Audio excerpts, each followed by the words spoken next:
এক সময়ের কথা, এক বনে বাস করত একটি ছোট্ট টুনটুনি পাখি। সে ছিল খুব চঞ্চল আর বুদ্ধিমান। গাছের উঁচু ডালে সে তার বাসা বানিয়ে থাকতো। সারাদিন বনে মধুর সুরে গান গাইতো আর মাঝে মাঝে উড়ে গিয়ে খাবার খুঁজে বেড়াতো। একদিন সকালে টুনটুনি খাবারের খোঁজে বনের ভিতরে ঘুরছিল। হঠাৎ একটি বড় বাঘ তার সামনে এসে দাঁড়ালো। বাঘটি ছিল খুব ক্ষুধার্ত। সে 3 দিন ধরে কিছু খায়নি। এই ছোট্ট পাখি, আজ তোকে আমি খেয়ে ফেলবো। টুনটুনি ভয় না পেয়ে মাথা ঠান্ডা রেখে বলল, বাঘ মামা, আমাকে খাওয়ার আগে একটু গান শুনে নাও না। আমি অনেক সুন্দর গান গাই।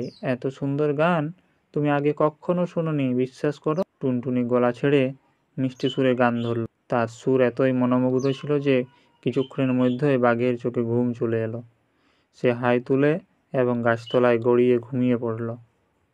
এবং এই দেখে টুনটুনি সেখান থেকে উড়ে গেল এক কাঠুরিয়ার কাছে। কাঠুরিয়ার কাছে গিয়ে সে বলল, কাঠুরিয়া ভাই, ওই গাছের নিচে এক ভয়ানক বাঘ ঘুমিয়ে আছে।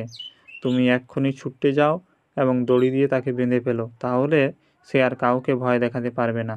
টুনটুনির কাছে এ কথা শুনে কাঠুরিয়া ছুটে গেল দড়ি নিয়ে গিয়ে সে বাঘকে গাছের সঙ্গে শক্ত করে বেঁধে ফেলল। কিছুক্ষণ পর বাঘের ঘুম ভাঙল এবং বাঘ বুঝতে পারল সে বন্দী হয়ে গেছে।